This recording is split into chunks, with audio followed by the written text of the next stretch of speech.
I'm I've glad been to have thinking you a lot here. about this Follow situation, my and it story until the really end and worries me. comment the city you're watching from. I went to look for my I, jewelry in the safe and found nothing. um, My daughter-in-law looked at me and said, Sometimes you "Mother-in-law, just have to we make a donated decision. everything. You don't need that anymore." I looked at her calmly and replied, "You're right. I don't need them anymore, but you are going to need a lawyer." The color drained from her face. My hands trembled as I placed the last red rose on James's casket. 42 years together, and a massive heart attack took him from me one ordinary Tuesday morning over breakfast. We had been planning our trip to Florida. I never even got to say goodbye. The March air was cold against my tear-stained face. My black dress, the one James always said made me look elegant, felt heavy on my shoulders. Our 4 children stood beside me. Isabella from Denver, Marcus from Nashville, Sophia from Austin, and Raphael, my youngest, who lived here in Chicago. "Mom, we're here for you," Raphael whispered, squeezing my hand. But nothing could fill the emptiness that followed. The house that once vibrated with laughter and conversation became a museum of memories that suffocated me. James's coffee cup still sat at the kitchen table. His reading glasses rested on the nightstand. His cologne lingered on his pillows that I refused to wash. The first few months were a silent hell. I'd wake up reaching for him, only to find cold sheets beside me. I'd cook too much food out of habit, then stare at the leftovers, a reminder that no one was coming home to eat them. I'd start to tell him something before remembering all over again that he was gone. My children called and visited when they could. Isabella called twice a week, her voice filled with concern. "Mom, do you need me to come back? I can take some time off." But she had 3 children and a demanding job in Denver. I couldn't ask her to drop everything for me. Marcus and Sophia called too, but they had their own lives far away. It was Raphael, my youngest, who became my lifeline.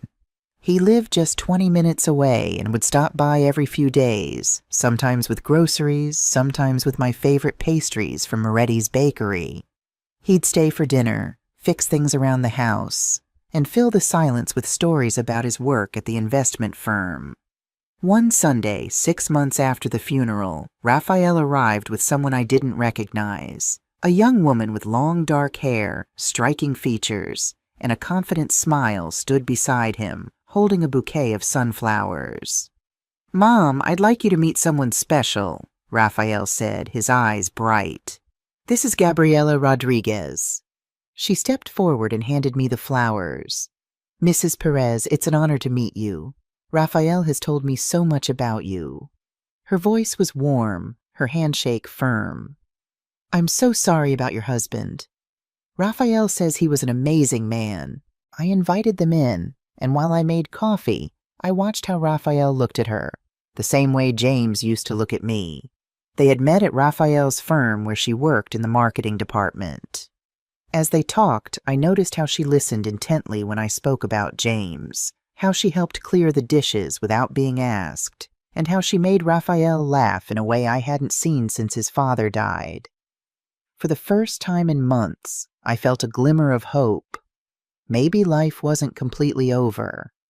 Over the next few months, Gabriela became a regular presence in my home. She'd bring fresh pastries from a Colombian bakery downtown. She'd walk with me to the neighborhood farmers market on Saturdays. She'd listen to my stories about James and the early years of our marriage with genuine interest. "You two had such a beautiful love story," she'd say. "Raphael tells me you were high school sweethearts." I found myself looking forward to their visits. The house felt alive again when they were there, and when Raphael told me they were getting married, I cried with happiness.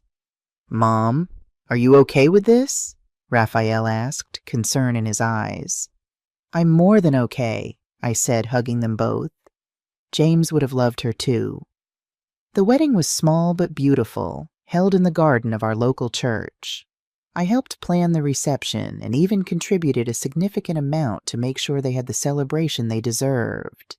Gabriella's parents had passed away when she was young, and she had no close family, which made me want to embrace her even more.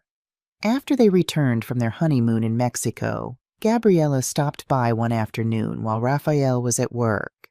She brought coffee and cannoli, and we sat in the kitchen just chatting about their trip. Then she grew serious.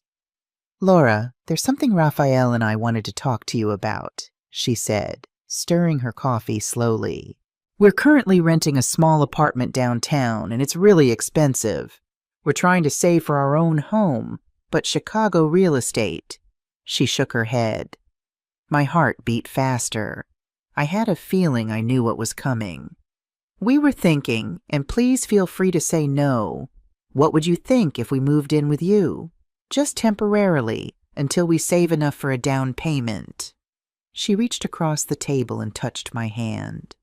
"You're in this big house all alone, and we could keep you company, help with maintenance, be there if you need anything." Relief washed over me.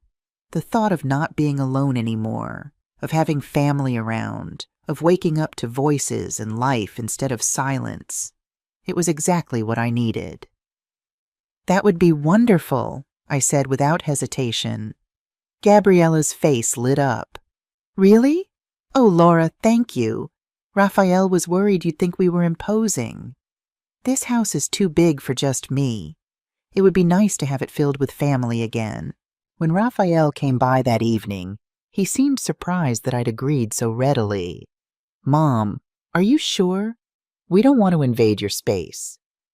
"I'm sure," I said. "This house needs life in it again." 2 weeks later, they moved in. Raphael and Gabriella took the guest bedroom on the second floor, the one with the attached bathroom and the view of the backyard. They brought minimal furniture, storing most of their things in the basement. The first few months were blissful. Gabriella cooked amazing Colombian dishes that filled the house with spicy, fragrant aromas. Raphael fixed things around the house that had been neglected since James died. We started a tradition of movie nights on Fridays. On Sundays, Raphael would grill in the backyard, just like his father used to do. For the first time since James's death, I felt alive again. I felt needed, valued, part of a family. I should have seen the warning signs. The changes started so subtly that I didn't notice them at first. It was like a shadow creeping across the floor as the sun moves, so gradual you don't realize the light is disappearing until you're sitting in the dark. It began with small suggestions about the house. "Mother-in-law," Gabriella said one evening while we were having dinner. She had started calling me that instead of Laura. "Don't you think this furniture is a bit dated? The living room could use a refresh." I looked around at the furniture James and I had chosen together 30 years ago. The blue sofa was worn at the edges, the armchairs had some faded spots, but everything was clean and comfortable. "It's old, but it still works fine," I said. "But wouldn't it be nice to have something more modern? Something that brightens up the space?" She showed me pictures on her phone of sleek, contemporary furniture. "Raphael and I would be happy to help choose new pieces." "I suppose it wouldn't hurt to update a bit," I conceded, not wanting to seem resistant to change. The next weekend, they took me to a furniture store. I watched in bewilderment as they selected a minimalist gray sectional and glass coffee table that looked nothing like anything James and I would have chosen. But I said nothing. After all, it was just furniture. Next came the kitchen. "These cabinets are ancient," Gabriella commented one morning, running her hand along the oak cabinets James had installed himself. "And the countertops are so outdated. Granite is what everyone wants now." "James put those cabinets in himself," I said, a hint of defense in my voice. "I understand, mother-in-law, but maybe it's time for an update. A fresh start?" Her voice was gentle, reasonable. "Raphael agrees. Don't you, honey?" Raphael, standing at the refrigerator, nodded. "It might be good, Mom. The kitchen could use modernizing." I felt a twinge of unease, but pushed it aside. "Well, I suppose we could look into it. Before I knew it, contractors were tearing out the heart of my home. The oak cabinets disappeared, replaced by stark white ones. The laminate countertops James and I had chosen together were ripped out for cold, speckled granite. When it was finished, the kitchen looked like it belonged in a magazine. Beautiful, but sterile. I couldn't find anything without opening multiple cabinets. The high-tech appliances baffled me with their digital displays and complex settings. "Isn't it gorgeous?" Gabriella beamed, standing in the center of the renovated space. "It's very modern," I said, trying to sound appreciative. I didn't mention that I had no idea where my favorite mixing bowl was now, or that I couldn't figure out how to use the new oven. As the weeks passed, more of my home changed. The warm yellow walls of the living room were painted grage, a color I had never heard of. Family photos were replaced with abstract art. The handmade quilt from James's mother disappeared from the sofa, replaced by geometric throw pillows. Then came the comments about my personal choices. "Mother-in-law, do you really need to wear so much perfume?" Gabriella asked one morning as I prepared to meet my friend Linda for coffee. "It's quite strong, and some people might be sensitive to it." It was the perfume James had given me every Christmas for decades. "Laura, that outfit is a bit matronly, don't you think?" she remarked another day. "I have some catalogs with clothes that would be more flattering for your age." Catalogs for elderly women, I realized as I flipped through them later. Shapeless garments in washed-out colors. I began to second-guess every choice. My clothes, my perfume, my opinions. When I suggested watching an old movie I loved, Gabriella would wrinkle her nose. "That's so outdated. Let's watch something more current." My friends noticed the changes in me. Linda, after our coffee date, pulled me aside. "Laura, are you okay? You seem different."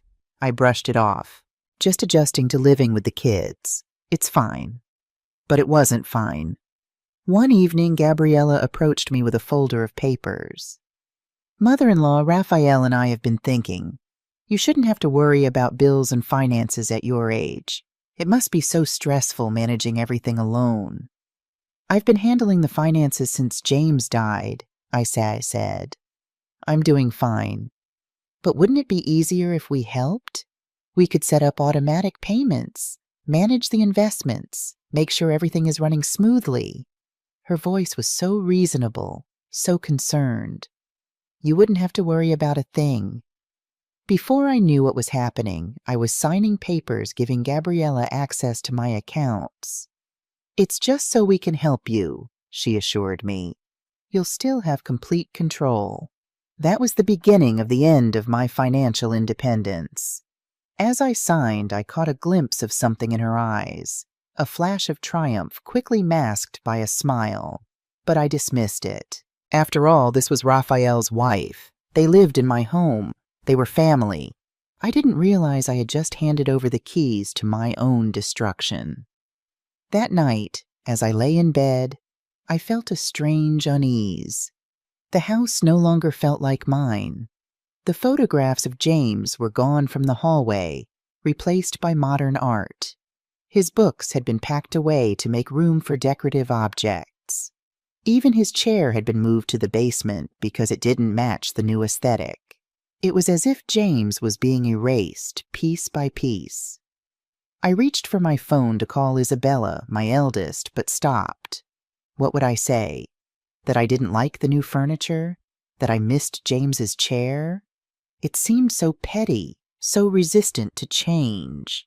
I didn't want to be that kind of mother-in-law, the one who complained about everything, who couldn't adapt, who made her children's lives difficult. So I said nothing, and another piece of my independence slipped away. Morning used to be my favorite time of day. I would wake at 6, pad quietly to the kitchen, brew a pot of coffee, and listen to the morning news while watching the sunrise from the kitchen window. It was my sacred ritual, a peaceful start before the world grew noisy. Now mornings had become a source of anxiety. "Mother-in-law," Gabriella said one day, appearing in the kitchen doorway in her silk pajamas, her face creased with irritation. "Could you please not make so much noise in the morning? The coffee grinder woke me up and I need my sleep." I glanced at the clock. 6:30 a.m. "I'm sorry, I've always been an early riser." "Well, could you maybe have breakfast later? Or at least not use the grinder or listen to the radio? The sound carries upstairs." From that day forward, I tiptoed around my own kitchen in the mornings. I switched to instant coffee, which James would have considered a sacrilege. I ate breakfast in silence. No radio, no news, barely breathing, feeling like an intruder in my own home. One morning, I found a note on the coffee maker. "Please don't use. Noise disturbs our sleep. There's instant coffee in the pantry. Thank you." I stood staring at the note, coffee mug in hand, feeling a heaviness settle over me. James and I had bought that coffee maker together on our anniversary trip to Seattle. He had loved the rich, dark roast it produced. Now I wasn't allowed to use it. The control extended to my finances in ways I hadn't anticipated. One day, my granddaughter Sarah's 12th birthday was approaching, and I wanted to buy her something special, a silver charm bracelet I'd seen at the jewelry store in the mall. I went to get cash from my wallet. Empty. I looked for my debit card. It wasn't there. I found Gabriella in the living room, scrolling through her phone. "Gabriella, have you seen my debit card?" She looked up, slightly annoyed at the interruption. "I have it, mother-in-law. Remember, I'm managing the expenses now. What do you need it for?" "I want to buy a birthday gift for Sarah," she sighed. "We already got her something from all of us, a gift card to that store she likes. But I always get her something special, just for me." "Mother-in-law," she said, her voice taking on that patient tone one might use with a child. "At your age, you don't need to be spending extra money on these things. Why spoil the girl? The gift card is plenty." I stood there, feeling small and useless. I had never missed one of my grandchildren's birthdays. Each year, I took pride in finding them something thoughtful, something that showed I knew and loved them as individuals, not just as the grandchildren. "I'd still like to get her something," I insisted quietly. Gabriella's expression hardened slightly. "Well, we're trying to budget carefully. Your pension only goes so far. And with the kitchen renovation and the new furniture," she let the sentence hang, implying I had no money to spare because of expenses I hadn't even wanted. That weekend, I attended Sarah's birthday party empty-handed for the first time. The look of confusion on her face when she hugged me and realized I had no gift for her broke my heart. "No present this year, Grandma?" she asked, her young face puzzled. "I'm afraid not, sweetheart. But I helped pick out the gift card we gave you." The lie tasted bitter on my tongue. Later, my daughter Isabella pulled me aside. "Mom, are you okay? You never forget the kids' birthdays." I considered telling her everything, about the debit card, about how I was losing control of my own home, my own life. But Gabriella appeared at that moment, her arm slipping through mine. "Your mother has been so helpful with all the renovations at the house," she said smoothly. "I think she's just a bit tired, aren't you, mother-in-law?" What could I say? That I hated the renovations? That I was being treated like a child in my own home? I just nodded, and the moment to confide in Isabella passed. My weekly book club at Linda's house had been my salvation after James died. Every Thursday, I would join 5 other widows my age. We'd discuss the book of the week, but more importantly, we'd talk about our lives, our struggles, our joys.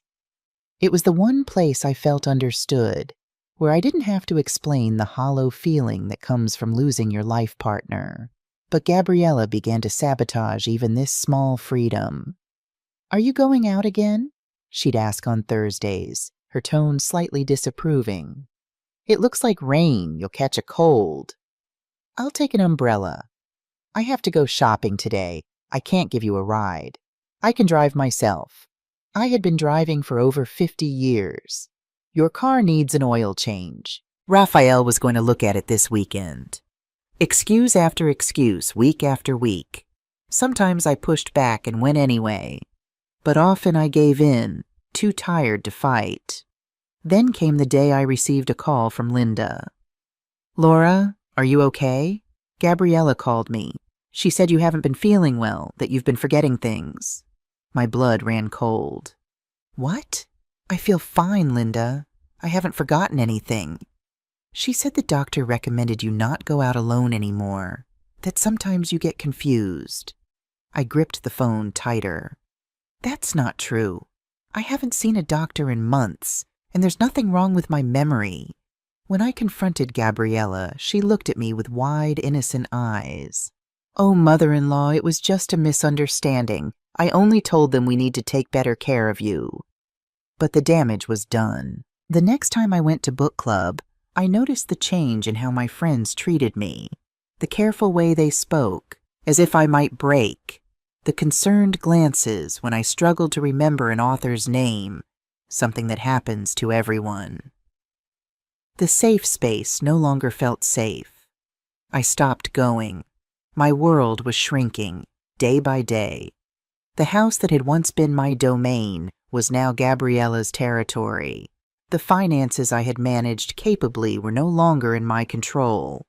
The friends who had supported me were fed lies about my mental state. Even my relationship with my children was being filtered through Gabriella's influence. And Raphael, my sweet youngest son, was changing too. He came home late from work most days, ate dinner quickly, and retreated to their bedroom. When I tried to talk to him alone, Gabriella always seemed to appear. "What are you two talking about?" she'd ask brightly. "Any secrets?"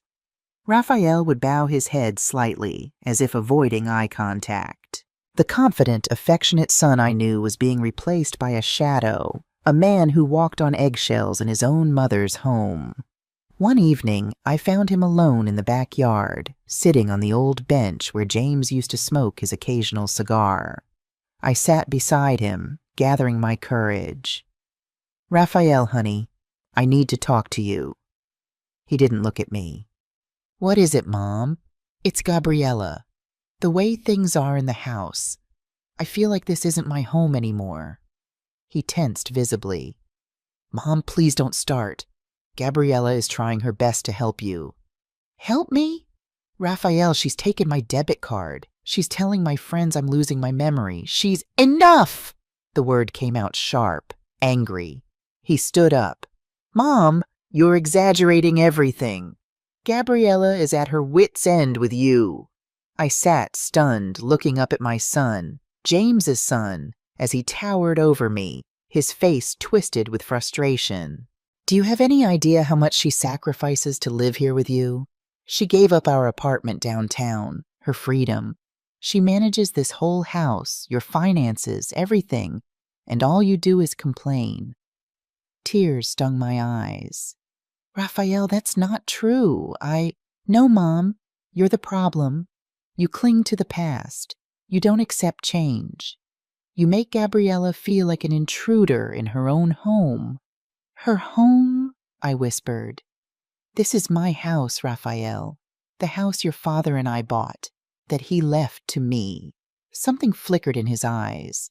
Doubt, guilt, a moment of clarity. But it was gone so quickly I thought I imagined it. He turned and walked back to the house, leaving me alone in the gathering darkness. I sat there long after he'd gone, the cool night air settling around me like a shroud. In that moment, I understood a terrible truth. I had no allies. Gabriella had won. She had turned my own son against me.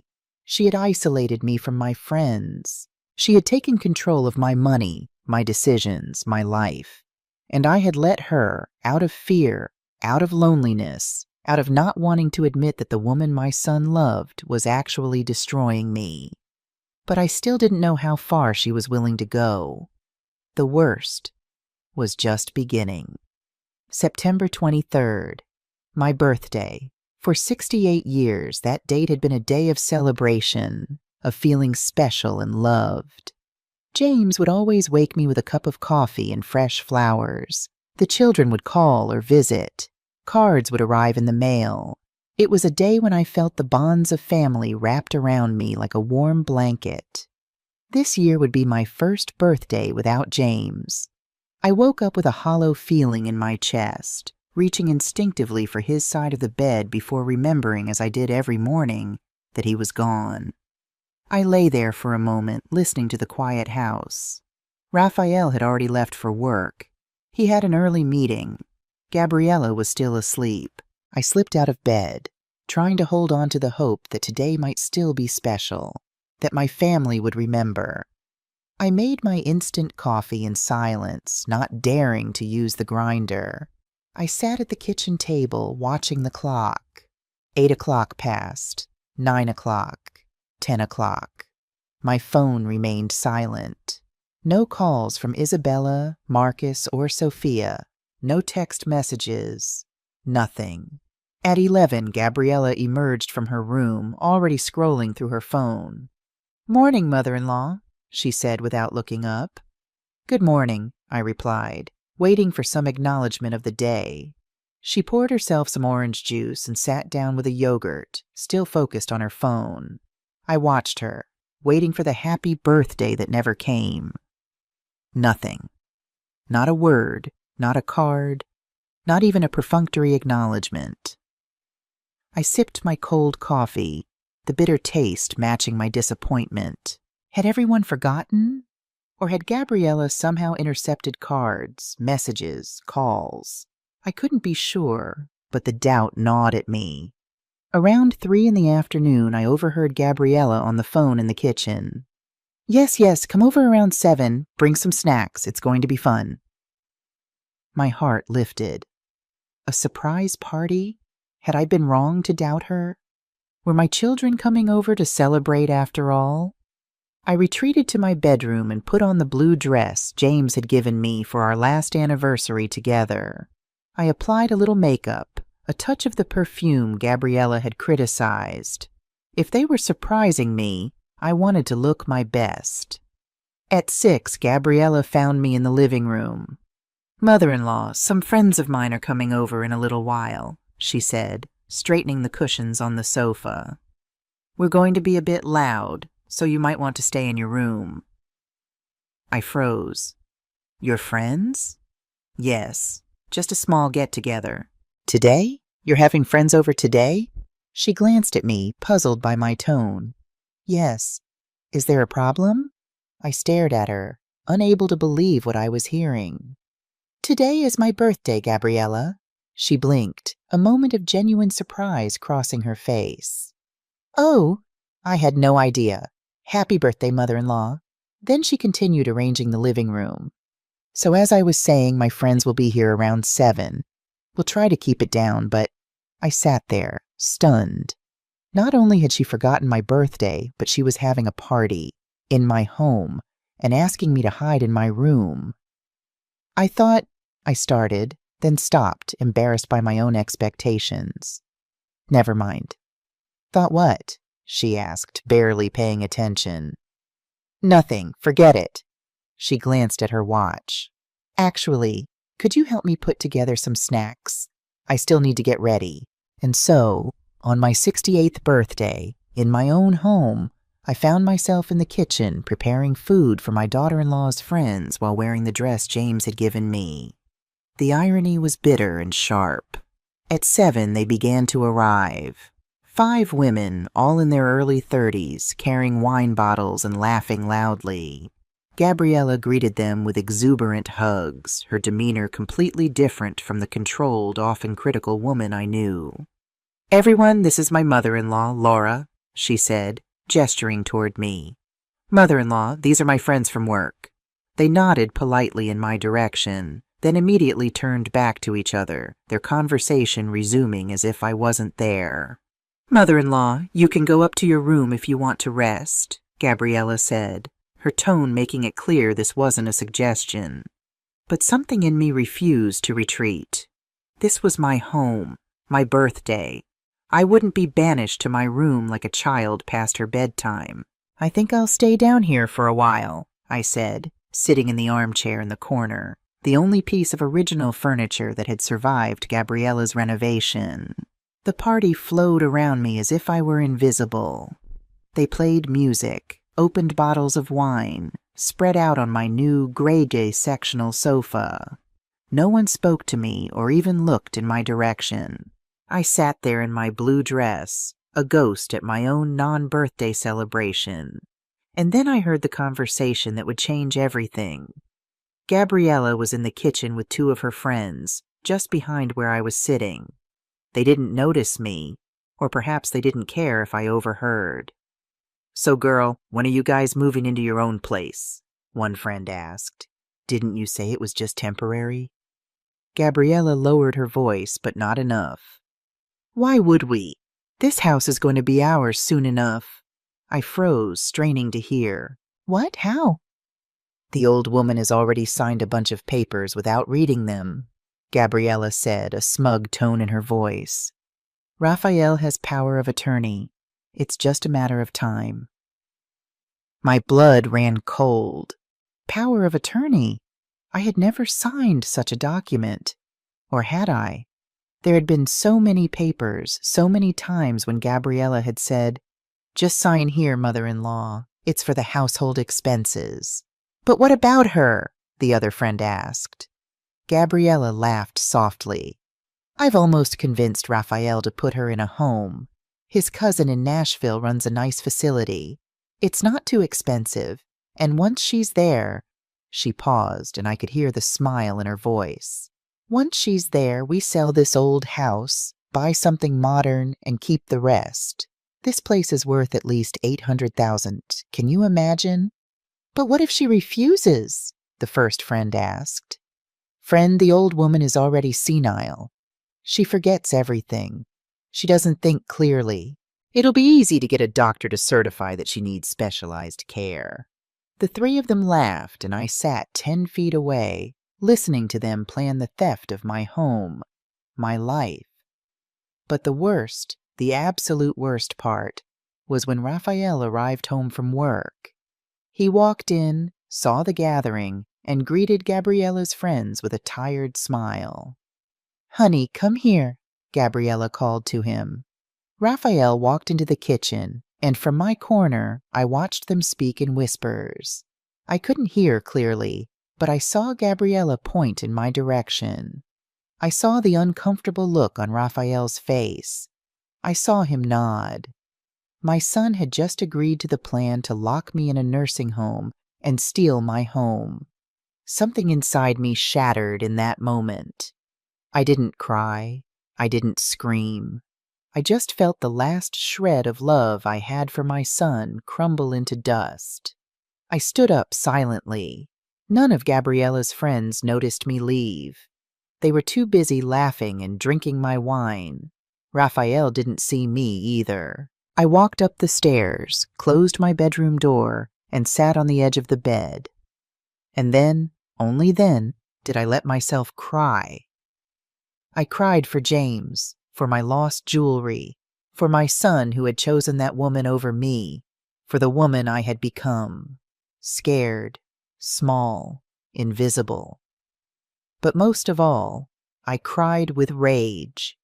My fists clenched the bedsheets until my knuckles turned white.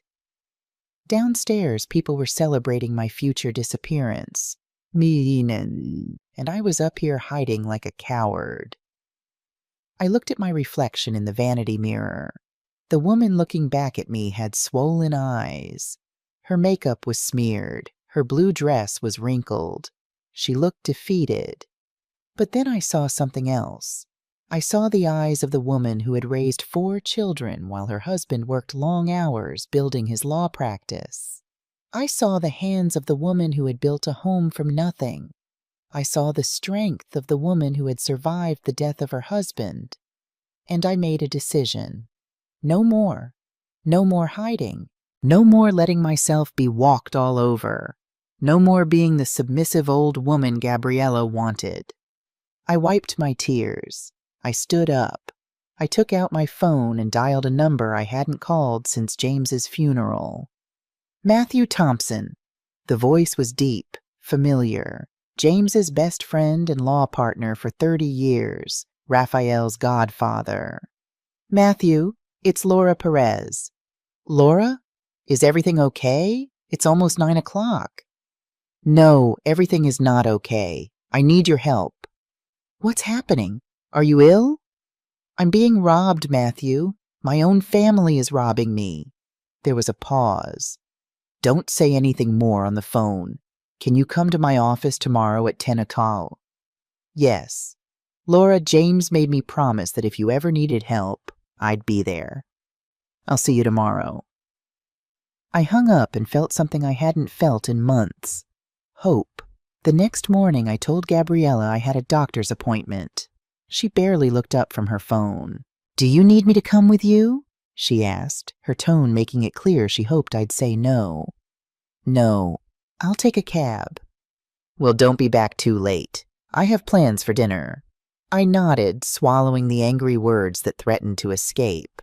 Let her think I was still the same docile, beaten-down old woman. Let her think she had won. Matthew's law office was in the same downtown building it had always been in. I took the elevator to the 14th floor, my heart pounding with a mixture of anxiety and resolve. The receptionist, a young woman who hadn't been there when James was alive, looked up as I entered. May I help you? I'm Laura Perez. I have an appointment with Matthew Thompson. Her eyes widened slightly. Mrs. Perez? James's wife? I nodded, touched that she knew who I was. Of course, Mr. Thompson is waiting for you. She led me to his office, a corner space with large windows overlooking the Chicago skyline. Matthew stood as I entered, his tall frame still imposing despite his 70 years. His hair was silver now, his face more lined, but his blue eyes were sharp as ever. He came around the desk and embraced me. Laura, it's been too long. He held me at arm's length, studying my face. You don't look well. The simple acknowledgement of my distress nearly broke me. For months, no one had really seen me, really noticed what was happening to me. I blinked back tears. Sit down, he said gently, guiding me to a comfortable chair. Tell me everything. And I did.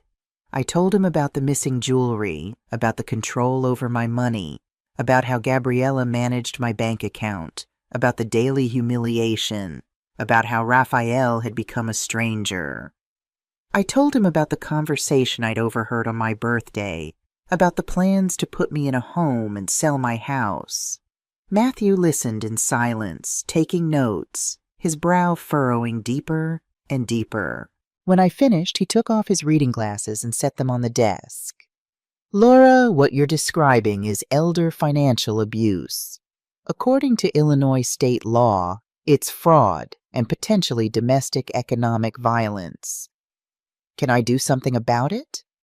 We can do a lot, but I need you to authorize an investigation. He leaned forward. Do you trust me? With my life. Give me a week.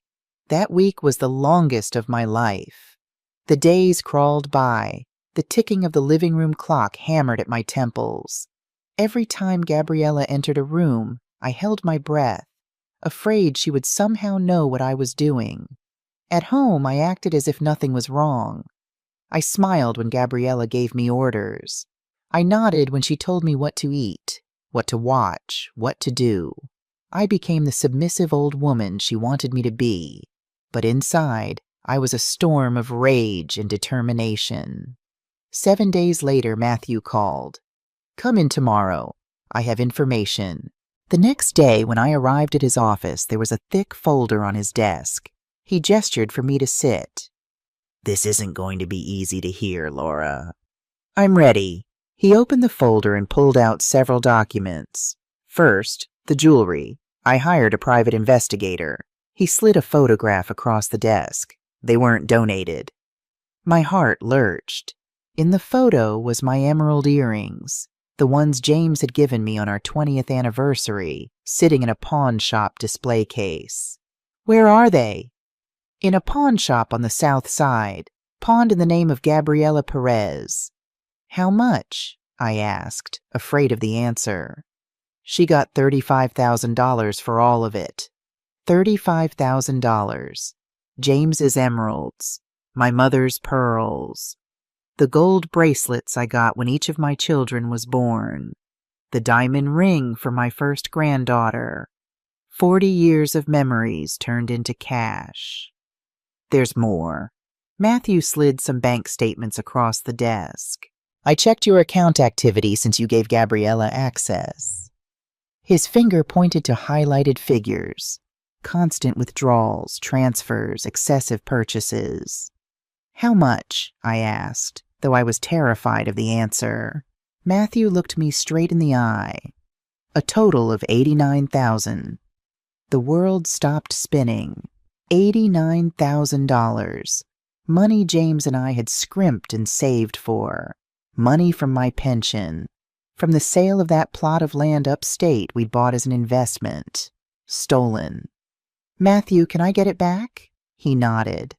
Yes, but we have to do this right. If you confront her now, she could destroy evidence, transfer what's left, manipulate Raphael into saying you gave her permission. So what do I do? We keep gathering evidence, and in the meantime, he pulled out another set of papers. Let's review your legal standing. For the next hour, Matthew explained something I didn't know. James had left the house solely in my name in his will. There was no co-ownership, no heirs until after my death. The house was 100% mine. Gabriella has no legal claim to this property whatsoever, Laura. You can ask them to leave at any time. We also reviewed the bank accounts. This was a mistake, he said, pointing to the authorization I'd signed giving Gabriella access. You never should have given her access, but we can still fix it. We're going to open a new account in your name only, and we're going to transfer what's left before she realizes it. What if she gets angry? Let her get angry. It's your money. I left that office with a plan Gabriella would never see coming. The fresh city air filled my lungs as I walked to the cab stand. For the first time in years, I walked with my head held high, a sense of purpose in my step. The cabbie had to call me twice before I noticed him. Where to, ma'am? Chicago Metro Bank, please, the main branch. It was time to reclaim what was mine. I opened the new bank account that same day. The banker, a kind woman named Elaine who knew James, looked concerned as I explained that I needed an account only I could access. Mrs. Perez, is everything okay? She asked as she processed the paperwork. It will be, I said, my voice steadier than it had been in months. I transferred the $21,000 that was still left in my original account before Gabriella could touch it. It was a fraction of what had been there, but it was mine again. I got copies of all the statements from the past year, documenting every unauthorized withdrawal. When I returned home that afternoon, Gabriella was in the kitchen, chopping vegetables. How was your doctor's appointment? She asked without looking up. Fine, I said. Hanging my coat in the closet, my purse tucked safely under my arm with the new bank cards hidden inside. Just a routine checkup. Did they say anything about your memory? Raphael and I are concerned. My hand froze on the closet door. The audacity of her statement after what I'd discovered nearly made me lose my composure, but I forced a smile. Everything's perfectly normal for my age. That night, as Gabriella and Raphael slept, I went to the safe in my closet, the same safe where my jewelry had been stored. I entered the combination, 3 turns to the right, 2 to the left, 1 more to the right, the same code I'd used for 30 years. The door swung open, still empty. I ran my fingers over the velvet lining where my treasures had once rested. Anger rose in me like a tide, but I channeled it into resolve. I had a new purpose, documenting everything. My cell phone became my secret weapon. I'd casually leave it on the table during conversations, recording app running. Over the next 2 weeks, I captured damning evidence. Gabriella telling a friend on the phone, "I've almost convinced Raphael to get the old woman to sign over power of attorney. After that, we can do whatever we want." Gabriella yelling at the contractor, "This house needs a complete overhaul. I'm not going to live in a museum to her dead husband." Raphael asking, "What if Mom finds out about the jewelry?" And Gabriella's chilling answer, "She won't find out. She can barely think straight anymore." Each recording was a knife in my heart, but it was also ammunition. Matthew had taught me to be patient, to wait for the perfect moment. "We can't move yet," he said during our phone calls, which I made while out on walks around the neighborhood. "We need more. We need her to get so confident that she makes a final, irreversible mistake." And then one night, I heard something that changed everything. I was in my bedroom, door closed, but not quite latched. Gabriella and Raphael were in the hallway, their voices carrying clearly. "The appointment is set for Tuesday," Gabriella said. "Dr. Mercer is a friend of my cousin's. He'll sign whatever we need." "I don't know about this, Gabby." Raphael's voice was uncertain. "Putting Mom in a home seems extreme. Raphael, we've talked about this. Your mother is not capable of living independently anymore. She's forgetting things, wandering around at night. It's for her own safety." All lies. But the house? Selling it so quickly after? After what? After we get her the care she needs? Don't you want what's best for her? Besides, we've already discussed this with the real estate agent. The market is hot right now. We could make a fortune. There was a long pause, and I held my breath, praying my son would stand up to her. "I guess you're right," he finally said, his voice defeated. "If the doctor thinks it's necessary, he will. Trust me." That night I made another call to Matthew. "They're moving faster than we thought," I told him, my voice trembling despite my resolve. "They have an appointment with some doctor next Tuesday to declare me incompetent." "Then we need to act now," Matthew said firmly. "How soon can you get your other children to Chicago?" The next morning I called Isabella. "Mom, is everything okay? You never call this early." "No, sweetheart, everything is not okay. I need you to come to Chicago as soon as possible, and I need you not to tell Raphael or Gabriella that you're coming." "Mom, you're scaring me. What's going on?" "I'll explain when you get here. Just please trust me. Can you come this weekend?" There was a pause, then determination in my daughter's voice. "I'm booking a flight right now. I'll be there Friday night." I made similar calls to Marcus and Sophia. They both agreed to come without question, hearing the urgency in my voice. Then I reached out to my sister Eleanor, who lived in Denver near Isabella. "Eleanor, I need a favor." "Anything, Laura. What's wrong? You sound upset." "I need you to come to Chicago, and I need you to bring your notary seal." Eleanor was silent for a moment. "This sounds serious." "It is. Very serious. I'm on my first flight out Friday morning." When I hung up, I felt a strange calm settle over me. The pieces were moving into place. The storm was coming, and for once I would not be caught unprepared. Gabriella noticed the change in me immediately. Her eyes narrowed when I hummed while making my instant coffee. She watched suspiciously when I spent time on my phone. "You're making a lot of calls lately, mother-in-law," she remarked one afternoon. "Who are you talking to so much?" "Just old friends," I said, smiling pleasantly. "At my age, it's important to stay connected." She didn't believe me. I could see it in her eyes, but she couldn't quite put her finger on what had changed.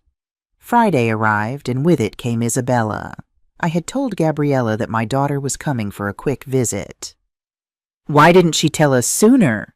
Gabriella demanded, clearly annoyed at the disruption to her plans. "It was a last-minute decision," I said. "Yes," he said. "She had some vacation days to use." When the doorbell rang that evening, I rushed to answer it. Isabella stood on the porch, her face tight with concern. When she saw me, her expression fell. "Mom, you've lost so much weight." I hugged her tightly, breathing in the familiar scent of her perfume.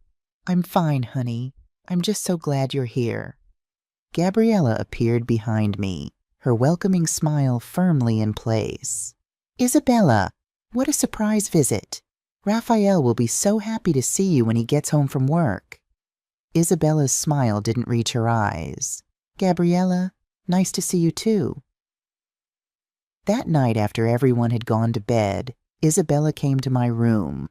I put a finger to my lips, turned on the shower in the adjoining bathroom, and led her inside, closing the door. The running water would mask our conversation from any listening ears. "Mom, what on earth is going on?" Isabella whispered, her face pale with worry. "They're trying to take everything from me," I said, my voice steady despite the weight of the words. "My home, my money, my dignity." I told her everything. About the stolen jewelry, the financial theft, the isolation, the plan to declare me incompetent and sell the house. Isabella's face transformed from confusion to shock to fury. "That witch!" she hissed, tears in her eyes. "Mom, why didn't you tell me sooner?" "Because I was scared," I admitted. "Scared of being alone. Scared you all would think I was exaggerating. Scared no one would believe me." Isabella took my hands, her grip fierce. "You are never alone, Mom. Never. And I swear that woman is going to pay for what she's done to you. Oh, she's already starting to pay. But I need your help with what comes next." I explained the plan Matthew and I had prepared. Isabella listened intently, her lawyer's mind, so like her father's, working through the details. "Are you sure about this, Mom? It's going to get ugly. I've never been more sure of anything in my life." Isabella nodded, her jaw set. "Then count on me. Absolutely." Marcus arrived Saturday morning, his flight delayed by Chicago weather. Sophia came in the afternoon, having driven all the way from Austin. Eleanor arrived shortly after, her notary seal and legal pad in her bag. The house filled with voices, with my children, with life again, but also with tension. Gabriella watched us like a hawk, her eyes following our movements, her ears straining to catch our conversations. She inserted herself into every interaction, always with that same fixed smile that never reached her eyes. I could see her growing increasingly anxious. This sudden family gathering wasn't part of her plan. She hadn't had time to poison my other children against me as she had with Raphael. "Why is everyone visiting at once?" she asked Raphael loudly enough for me to hear from the kitchen. "Did something happen?" "I don't know," Raphael replied, his voice uncertain. "Mom just said she missed having everyone together." The smell of pot roast, James's favorite meal that I was cooking for dinner, filled the kitchen. Gabriella would walk in every few minutes, pretending to look for something, her eyes darting around like a caged animal. That afternoon, while we were preparing the meal, I gathered my 3 children and Eleanor in the backyard, away from the house, away from Gabriella's prying ears. "I need you to listen carefully," I said, looking at each of them in turn. I told them everything again, filling in details I hadn't been able to share over the phone. I showed them the bank statements Matthew had given me. I played some of the recordings I'd made of Gabriella's conversations. I watched Charles, my eldest, clench his fists so tightly his knuckles turned white. "That woman," he growled.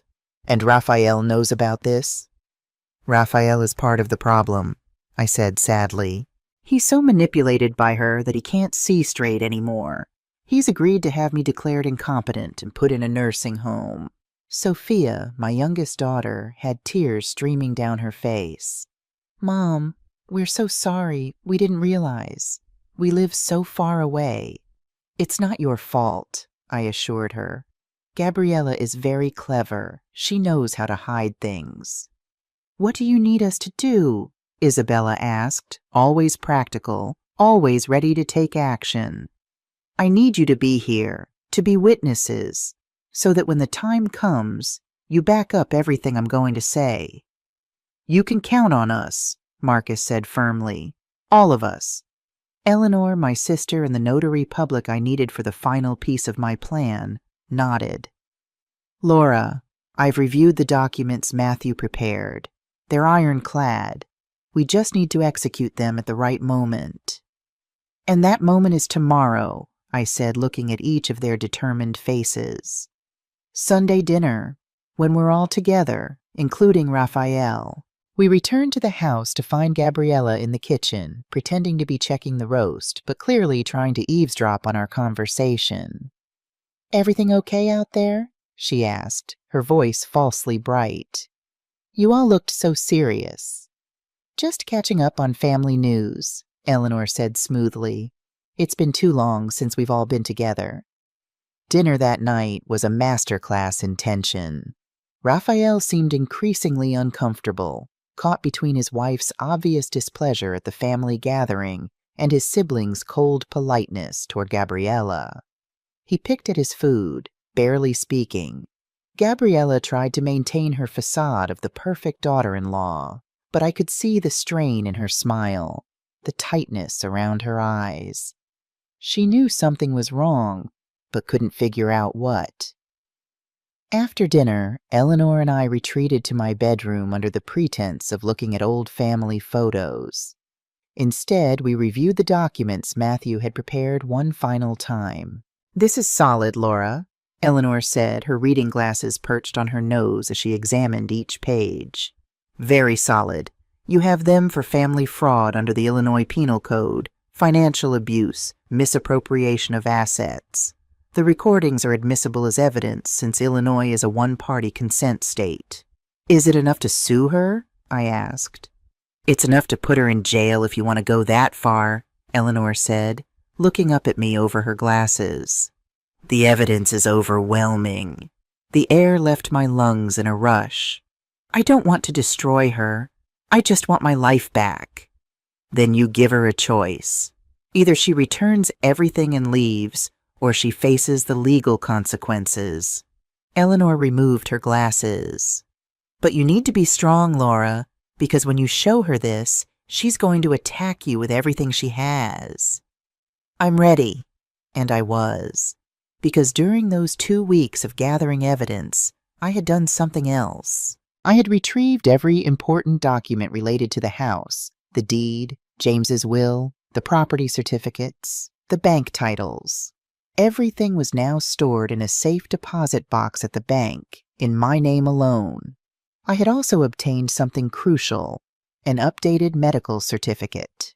Matthew had sent me to a trusted geriatric specialist, Dr. Helen Wong, who had run a full battery of tests, memory, reasoning, mental capacity. The result? Mrs. Laura Perez, age 68, is in full possession of her mental faculties. She shows no signs of cognitive decline or dementia. That piece of paper was pure gold, because when Gabriella tried to claim I was senile, that I couldn't think straight, that I needed someone to manage my life, I would have medical proof that it was a lie. The night before the final confrontation, I couldn't sleep. I sat up in bed, looking at the photograph of James on my nightstand. Tomorrow I take back our house, I whispered to his smiling face. I take back our dignity, and I give that woman the lesson she deserves. I could almost hear his voice. That's my girl. Show them what you're made of. Sunday morning dawned clear and bright, a beautiful Chicago autumn day that belied the storm brewing inside the Perez household. I woke early, dressed carefully in a simple navy dress James had always liked, and went downstairs to make coffee. For the first time in months, I used the coffee grinder without hesitation. The familiar sound was like music to my ears. Gabriella appeared in the kitchen doorway a moment later, her hair disheveled, her face twisted with annoyance. "Mother-in-law, what did I tell you about making noise in the morning?" I looked at her calmly. "I'm making coffee for my family. My house, my rules." She blinked, clearly taken aback by my unexpected defiance. Before she could respond, the doorbell rang. "Who could that be so early?" she asked, her eyes narrowing suspiciously. "I'll get it," I said, moving past her toward the front door. Matthew Thompson stood on my porch, impeccably dressed in a charcoal suit, a leather briefcase in his hand. "Right on time," I said, stepping back to let him in. Gabriella appeared in the hallway, her face pale. "Who are you?" Matthew regarded her coolly. "Matthew Thompson, attorney at law. I'm here to speak with Mrs. Laura Perez." "An attorney? What does she need an attorney for?" Gabriella's voice rose slightly, a note of panic creeping in. "That's a matter I'll be discussing with my client," Matthew replied, his professional demeanor unflappable. "Where is she?" I'm right here," I said, stepping forward.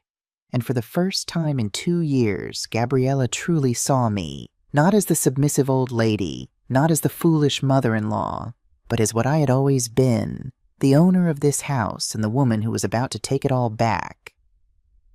Matthew and I settled in the living room. Gabriella hovered in the kitchen doorway, pretending to make herself coffee, but watching us intently. Isabella, Marcus, and Sophia came downstairs, greeting Matthew with warm hugs. They'd known him all their lives as their father's best friend. "Mrs. Perez," Matthew said loudly, clearly enough for Gabriella to hear, "I need you to review these documents and confirm a few things." He pulled out a folder, but it wasn't the folder with the evidence. Not yet. It was a trap. "I have the updated appraisal of your property here," he continued, his voice carrying. "The house is now valued at $850,000, considerably more than when you and James purchased it." I saw Gabriella freeze in the kitchen. She was listening to every word. "I also need to confirm if you've signed any power of attorney documents recently." "No," I said firmly. "I have never signed a power of attorney for anyone." Gabriella appeared in the doorway, her face a mask of forced calm. "Mother-in-law, what's going on here?" "Legal matters," I replied. "Nothing that concerns you." She tried to approach, but Matthew intervened. "Mrs. Perez, this is a private conversation between my client and myself. Could you please give us a moment?" She stood there, frozen, then nodded stiffly and retreated upstairs. But I knew she was listening from the landing. Perfect. Matthew lowered his voice. "We need Raphael to be present for the final confrontation. When does he get home from his morning run?" "He should be back any minute," I said, glancing at the clock. It was just after 9. "And your other children are ready?" "All of them. Isabella, Marcus, Sophia, and my sister Eleanor. They're waiting for my signal." "Then it's time. Are you nervous?" I took a deep breath. "Terrified, but also ready." Matthew smiled, a fierce, approving look in his eyes. "James would be proud of you, Laura. So proud." Just then we heard the front door open and close. Raphael was home. "Mom," he called. "There's a car in the driveway I don't recognize." "We're in the living room, son," I called back. Raphael appeared in the doorway, still in his running clothes, a sheen of sweat on his forehead. He stopped short when he saw Matthew. "Mr. Thompson, what are you doing here?" "Hello, Raphael," Matthew said, standing to shake my son's hand. "It's been too long. Why don't you sit down? We have some important matters to discuss." Raphael looked confused, but took a seat on the sofa. "What's going on? Is everything okay?" "Why don't you go change, son?" I suggested. "And ask Gabriella to come down. This involves both of you." Raphael hesitated, then nodded and went upstairs. I could hear their muffled voices above us, Gabriella's tone urgent and questioning. Isabella appeared in the doorway. "Is it time, Mom?" I nodded. "Tell everyone to come in." My children and Eleanor gathered in the living room, taking seats around me like a protective circle. Matthew arranged his papers on the coffee table. When Raphael and Gabriella came back downstairs, they paused in the doorway, taking in the scene before them. "What's this, a family meeting?" Raphael asked, attempting a joking tone that fell flat in the tense atmosphere. "Yes, Raphael, it is," I said. "Please, both of you sit down." Gabriella grabbed Raphael's hand, pulling him to the love seat farthest from me. Her eyes darted around the room from face to face like a trapped animal looking for escape. "Raphael, Gabriella," I began, my voice steadier than I'd expected. "I've gathered everyone here because we need to discuss something very serious." "What is it, Mom?" Raphael asked, his forehead creased with worry. "Are you sick?" "No, I'm not sick, but our family is." I took a deep breath. For the past 2 years, I have been subjected to emotional abuse, financial theft, and a deliberate campaign to isolate me from my family and friends. Gabriella's face drained of color. Raphael looked stunned. "Mom, what are you talking about?" he asked, his voice barely above a whisper. "I'm talking about this." I nodded to Matthew, who opened the folder and began laying documents on the coffee table. Bank statements showing $89,000 withdrawn from my accounts without my knowledge or consent. "Mother-in-law, that's not true," Gabriella protested. "I've been managing your finances just like we agreed." "And this," Matthew continued, placing more papers on the table. "Pawn tickets for jewelry valued at $35,000, pawned under the name of Gabriella Perez." "What?" Raphael turned to his wife, his face pale. "The jewelry? You said it was donated." "And these," I said, pulling out my phone. "Recordings of conversations in this house." I pressed play, and Gabriella's voice filled the room. "I've almost convinced Raphael to get the old woman to sign over power of attorney. After that, we can do whatever we want." Raphael flinched as if he'd been struck. "What is that? What is this?" "That's your wife on my birthday, talking to her friends in our kitchen while I sat in the corner, invisible." I pressed play again. "The old woman has already signed a bunch of papers without reading them. Raphael has power of attorney. It's just a matter of time." "That's not true," Gabriella shouted, jumping to her feet. "I never said that. She's making this up." "No." Isabella stood, her voice cold with fury. "We all heard it. It's her voice, her words." I pressed play one more time. "I've almost convinced Raphael to put her in a home. He has a cousin in Nashville who runs a nice facility. It's not too expensive. And once she's there, we sell this old house. We buy something modern and keep the rest. $800,000 this place is worth. Can you imagine?" Raphael staggered to his feet, his face ashen.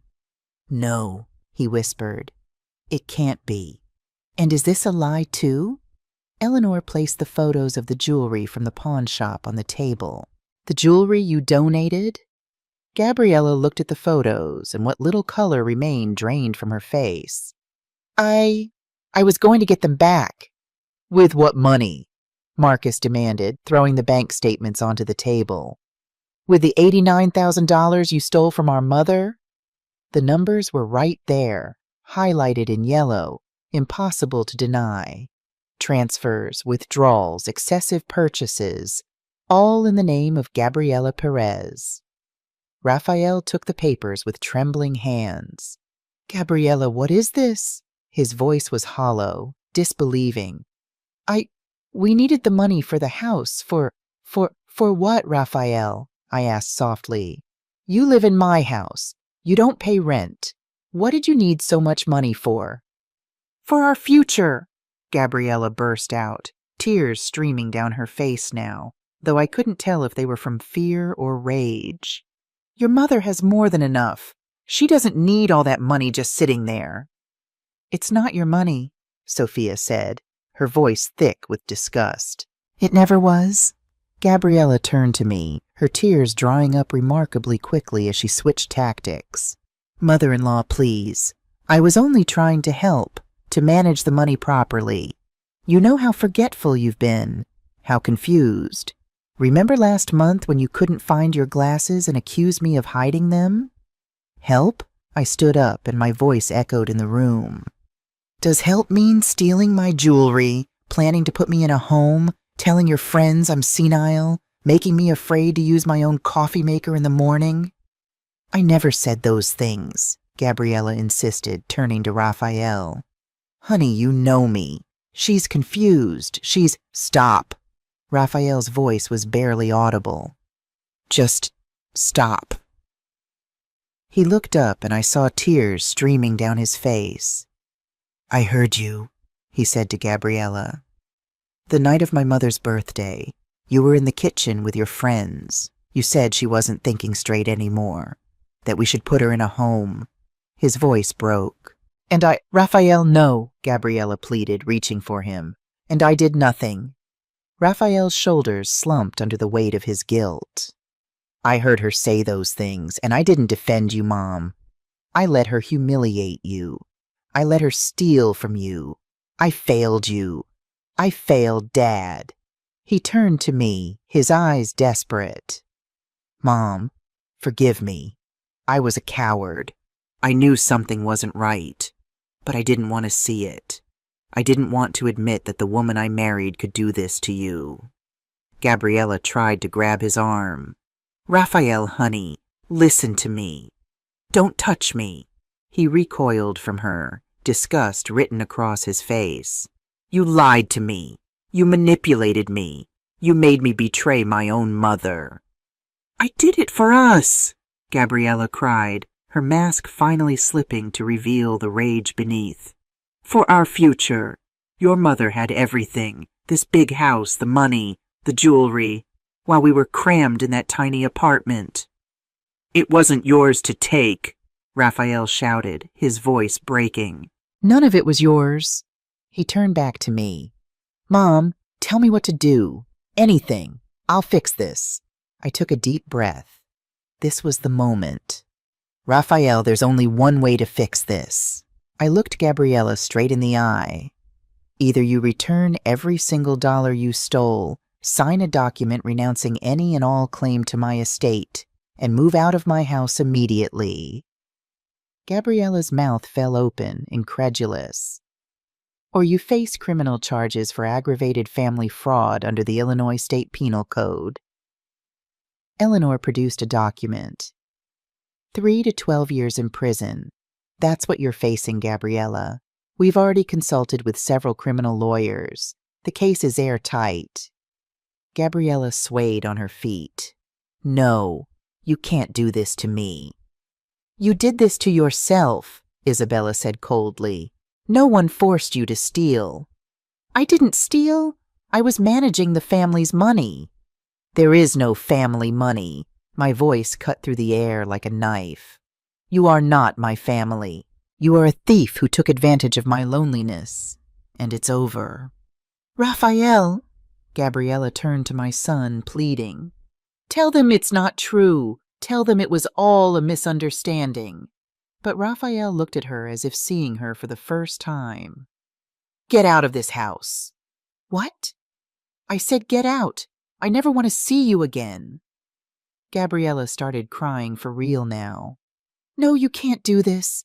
I love you, Raphael. I did it all because I love you. You don't love anyone but yourself, Raphael said, his voice thick with disgust. Matthew placed the documents in front of her. Sign, or we call the police right now. Gabriella looked at the papers, then at Raphael, then at me, and then, defeated, she picked up the pen. One by one, she signed each document. A commitment to repay $89,000 within 60 days, a renunciation of all rights to the property of Laura Perez, an agreement to vacate the premises immediately. When she finished, she dropped the pen. Happy? She spat at me. Are you happy now? No, I said truthfully. But I am at peace. Gabriella stood up, her face twisted with hate. She gave Raphael one last pleading look, but he turned away. Without another word, she walked upstairs. We heard her packing, drawers opening and closing, clothes being thrown into suitcases. An hour later, she came down with 2 large suitcases. Raphael didn't look at her. She stopped at the door, turning to face us all one last time. "You're going to regret this one day, you old woman." "No," I said calmly. "The only one who is going to regret this is you. When you're alone and realize you lost everything because of your greed." Gabriella walked out, and I closed the door behind her for good. The silence in the house was deafening. Raphael stood in the middle of the living room, looking lost. Then, without a word, he sank to his knees in front of me. "Mom," he choked out, "I'm so sorry. I can never make this right." I knelt beside him, not as easily as I once could, but I managed, and took his face in my hands. "Raphael, listen to me. What Gabriella did was wrong, but you're my son. You're James's son, and I love you. How can you, after what I let happen to you?" "Because that's what mothers do. We love our children through their mistakes, even the big ones." He broke down then, sobbing in my arms like he hadn't since he was a little boy, and I held him, because despite everything, he was still my baby. Eleanor approached, laying a gentle hand on my shoulder. "Laura, do you want to file a police report? We have enough evidence for criminal charges." I looked down at Raphael, then up at my other children, their faces tense with concern and lingering anger. "No," I decided. "Not unless she breaks the repayment agreement or tries to come back. I don't want a prolonged legal battle. I just want my life back." Matthew nodded. "Then we'll focus on recovering what was taken and making sure she stays away." He gathered his papers. "I'll start the process to recover the jewelry from the pawn shop tomorrow." As he prepared to leave, he paused by the door. "Laura, you were magnificent today. James would be proud." He smiled, a rare, warm expression on his usually stoic face. "I'll be in touch tomorrow. We're not done yet." After he left, my children gathered around me. Isabella made tea. Marcus ordered takeout from my favorite Italian restaurant. No one felt like cooking. Sophia sat next to me on the sofa, holding my hand. "Mom," she said quietly, "why didn't you tell us sooner what was happening?" I sighed, the weight of the past 2 years settling on me. "I was ashamed. I felt foolish for letting it get so far. And I was afraid you wouldn't believe me, that you'd think I was just a confused old woman, like she kept saying." "We would have believed you," Marcus said fiercely. "Always. I know that now." I squeezed Sophia's hand. "But it's over. She's gone, and we're together again." As the day wore on, the tension in the house gradually eased. By evening, we were sharing memories of James, laughing at old family stories, healing the rifts that had formed. Raphael remained quiet, still processing his role in what had happened, but he stayed with us, listening, occasionally offering a small smile. That night, as I prepared for bed, I felt a strange lightness. The house was full of my children. My finances were back under my control. The threat of being sent away to a home was gone. I looked at James's photo on my nightstand. "We did it," I whispered. "The first battle is won." But I knew this was just the beginning. Gabriella still had my jewelry. She still owed me $89,000, and the emotional scars of the past 2 years wouldn't heal overnight. Tomorrow would bring new challenges. But for tonight I could rest, knowing I had reclaimed what was most important: my dignity, my home, and my family. I slept soundly for the first time in years. The house felt strange after Gabriella left. Quiet, but not the heavy silence of the past 2 years. It was a stillness that felt clean, as if the air itself had been purified of a toxic presence. Raphael sat on the couch for hours that night after everyone else had gone to bed. He didn't speak. He didn't cry. He just stared into space, processing the enormity of what had happened. My other children stayed the night. Isabella slept in her old room. Marcus and Sophia took the guest rooms. And I, for the first time in years, slept through the night without nightmares, without fear. The next morning, Raphael came to my room. His eyes were red and puffy. He clearly hadn't slept. "Mom, can we talk?" I patted the edge of the bed, inviting him to sit. He did, but kept a distance between us, as if he didn't feel worthy of being close. "I don't have the words to ask for your forgiveness," he began, his voice hoarse. "What I did, what I allowed to happen, it's unforgivable." "Raphael—" "No, Mom. Let me say this." He took a deep breath. "Dad loved you with his whole soul. He respected you. He admired you. He always said you were the strongest person he'd ever known." Tears welled in his eyes. "And when he died, I should have been the man who took care of you, who protected you." The tears spilled over, running down his cheeks. "Instead, I let that woman come into your life and destroy you. I heard her humiliate you, and I said nothing. I saw her steal from you, and I looked the other way." His voice cracked. I even nodded along when she planned to put you in a home." He covered his face with his hands. "How can you even look at me? Mom, I don't deserve your forgiveness." I put my hand on his shoulder. "Raphael, listen to me." He looked up, his face a mask of shame and self-loathing. "Gabriella was clever. She knew exactly how to manipulate you, how to make you feel guilty, how to isolate you from me." "But I'm a grown man," he protested. "I should have seen it. I should have stopped it." "And you did see it in the end. When it mattered, you chose to do the right thing. You threw Gabriella out. You defended me.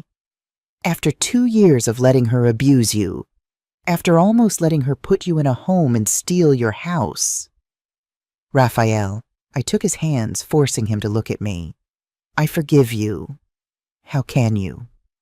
"Because you're my son, because I love you, and because I know the good man you really are, the man your father raised you to be." "I failed him. I failed you." "Then make it right. Not through guilt or shame, but through action. Be the son I know you can be."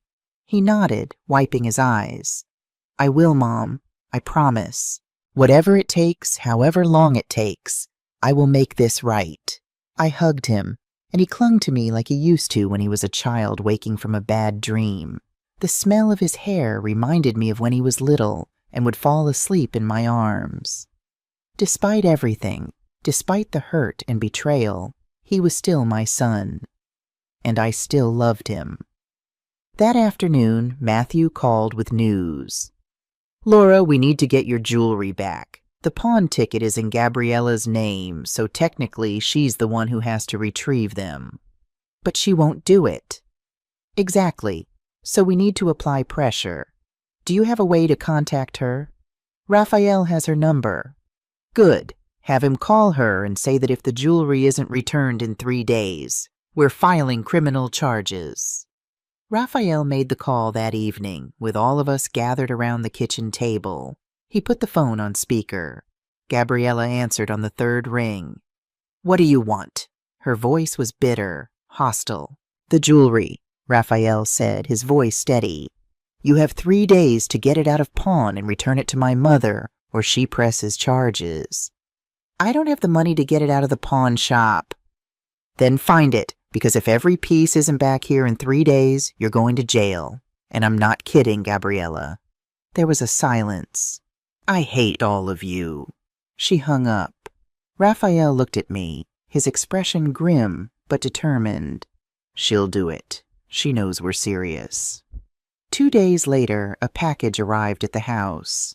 Inside, wrapped carelessly in newspaper as if they were worthless trinkets, was my jewelry, The emerald earrings James had given me on our 20th anniversary, the pearl necklace from my mother, the gold bracelets I received when each of my children was born, the diamond ring for my first granddaughter.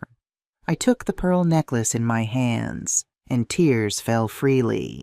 These were the pearls my mother had given me on my wedding day, the ones I had worn to every important event in my life since.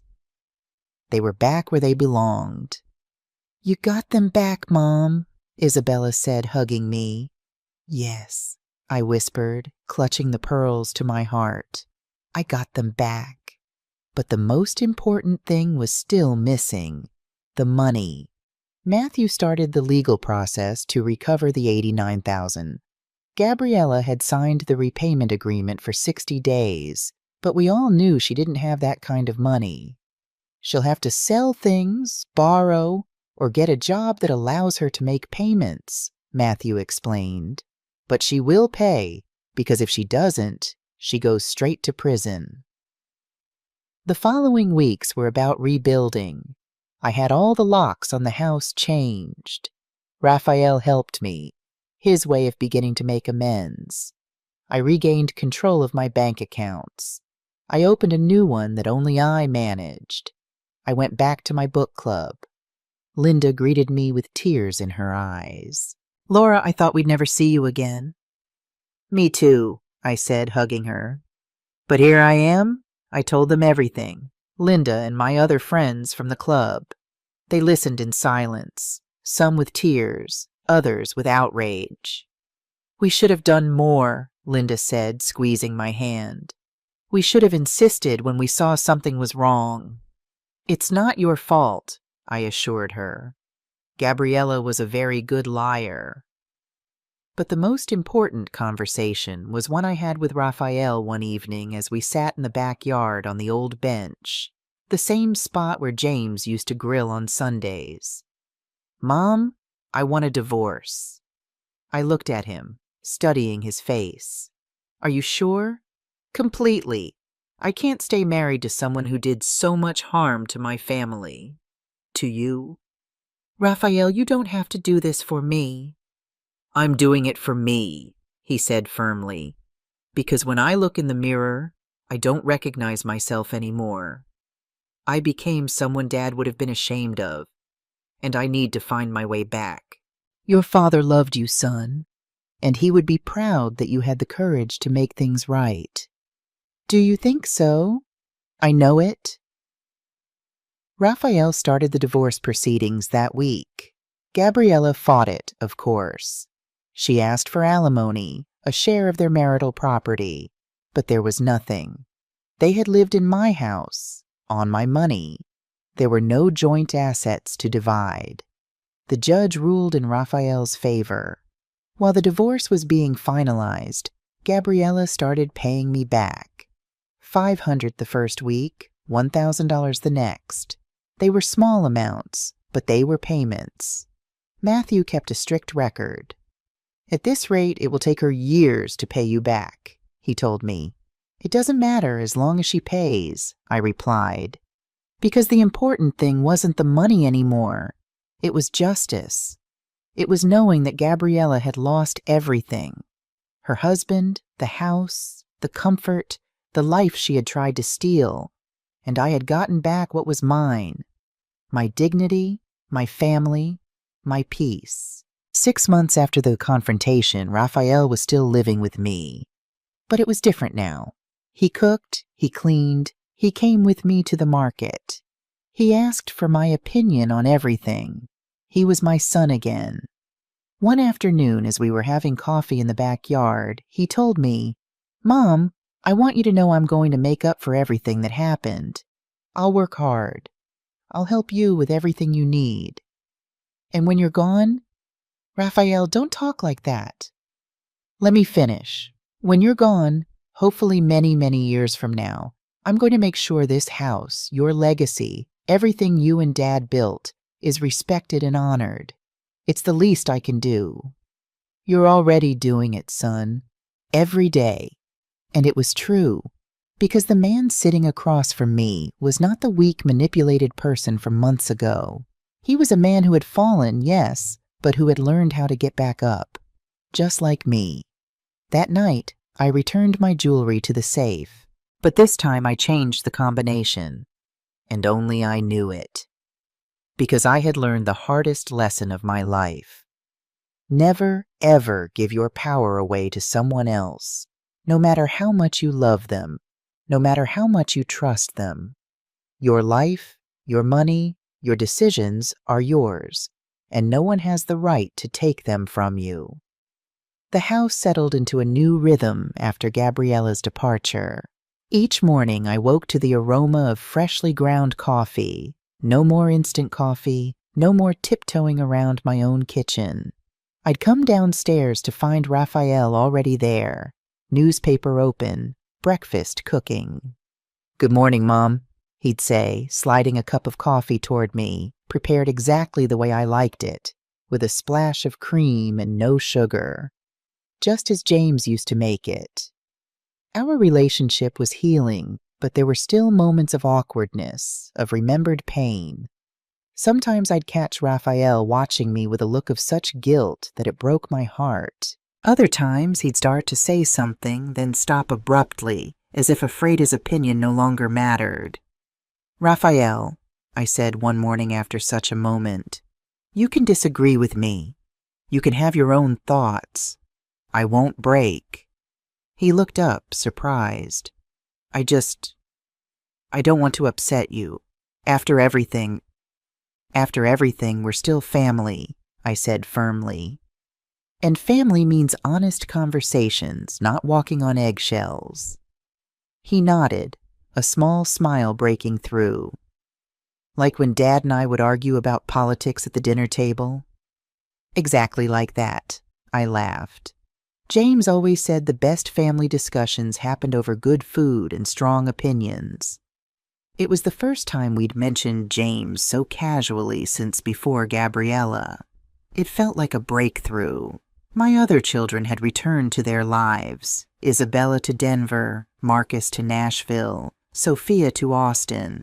But they called more frequently now. Not just quick check-ins, but real conversations. They were vigilant, protective, determined not to let another Gabriella slip into my life. "Mom, how's the new security system?" Isabella asked during our weekly call. She had insisted on having one installed after everything that happened. "It's fine, though I'm still getting used to all the beeping," I admitted. "But Raphael set up the app on my phone, so I can see who's at the door without getting up." "Good. And you're feeling okay about being in the house? No bad memories?" I looked around the kitchen as I spoke, at the white cabinets and granite countertops Gabriella had insisted on. "I'm thinking of renovating again, actually, bringing back some warmth to the place." "I think that's a wonderful idea," Isabella said. "Make it yours again." And that's exactly what I was doing piece by piece. I rehung James's photographs in the hallway. I retrieved his books from the basement and returned them to the shelves. I brought his favorite armchair back to its spot by the window, where the afternoon sun would warm it just the way he liked. The legal proceedings continued steadily. The divorce between Raphael and Gabriella was finalized 4 months after she left. She didn't contest it in the end, perhaps realizing she had lost this battle. The repayment plan was another matter. Matthew kept meticulous records of each payment she made, usually small amounts, sometimes skipping weeks entirely. "She's testing us," Matthew said during one of our regular meetings, "seeing if we'll follow through on our threat of criminal charges." "What should we do?" I asked. "Let's give her a reminder. I'll have my assistant call and reinforce that the agreement is legally binding and that we're keeping detailed records of every payment and missed payment." The call seemed to work. The payments became more regular, though still small. 500 here, 700 is there. At that rate, it would take years to recover the full 89,000. But as Matthew reminded me, it's not just about the money, it's about accountability. Raphael was rebuilding his life, too. He'd taken a leave of absence from the investment firm where he and Gabriella had worked, unable to face the gossip and questions. Instead, he'd started consulting independently, working from home. I often found him at James's old desk in the study, surrounded by papers and spreadsheets, focused in a way I hadn't seen since before Gabriella. "It's going well," he told me one evening as we prepared dinner together. "I signed 2 new clients this week. Small businesses, but it's a start." "Your father would be proud," I said, passing him the salad bowl. "He always said you had a head for business." "I'm thinking of specializing in retirement planning," Raphael continued, "helping seniors protect their assets, plan for long-term care, that sort of thing." I looked at him, understanding dawning, because of what happened to me. He nodded, not meeting my eyes. "If someone had helped you set things up properly after Dad died, if there had been more safeguards in place." "Raphael, what happened wasn't because of poor planning. It was because of Gabriella's deliberate deception." "I know, but still there are so many vulnerable seniors out there. People like you who might not have family nearby, who might trust the wrong person." He finally looked up, determination in his eyes. "I could help them." I squeezed his arm. "I think that's a wonderful idea." That night, lying in bed, I thought about how tragedy often creates purpose. Raphael was finding his way forward by helping others avoid what had happened to me. I, too, was discovering a new sense of purpose. Linda had asked me to speak to our book club about financial abuse of the elderly. "Your story could help others, Laura," she'd said. "So many women our age are vulnerable, and they don't even know it." I'd agreed, despite my initial reluctance to share something so personal. The meeting was scheduled for the following month. I was nervous, but determined. If my experience could help even one person avoid what I'd gone through, it would be worth it. But before that could happen, I received a call that would change everything once again. It was a Tuesday afternoon, 6 months after Gabriella had left. I was in the garden, pruning the rose bushes James had planted years ago, when my phone rang. Unknown number. "Hello, Mrs. Laura Perez," a woman's voice, formal and professional. "Yes, this is she." "This is Monica Evans from the law firm Evans & Associates. I represent Mrs. Gabriella Perez." My hand tightened on the pruning shears. "What does she want?" "My client is requesting a meeting with you in person. She says it's urgent." "I have nothing to say to her." "Mrs. Perez, I understand your position, but I assure you it will be worth your while to hear what she has to say. Could you meet tomorrow at 3 p.m. at my office?" Something in her tone made me hesitate. "What is this about?" "I would prefer my client explain it to you in person, but I can tell you she has a proposal that I believe you'll find interesting." That night I called Matthew. "Do you think I should go?" "Go, but I'm coming with you, and don't sign anything until I've reviewed it." "Do you think it's a trap?" "With Gabriella, anything is possible. But if she has a lawyer, it means she wants to do things legally. That's a good sign." The next day, Matthew and I arrived at Monica Evans' law firm. It was a modest office in a commercial building downtown, nothing like the prestigious space where Matthew worked, but it looked professional enough. We were shown into a conference room, and there she was, Gabriella. But she was not the same woman who had left my house 6 months ago. She was thin, too thin.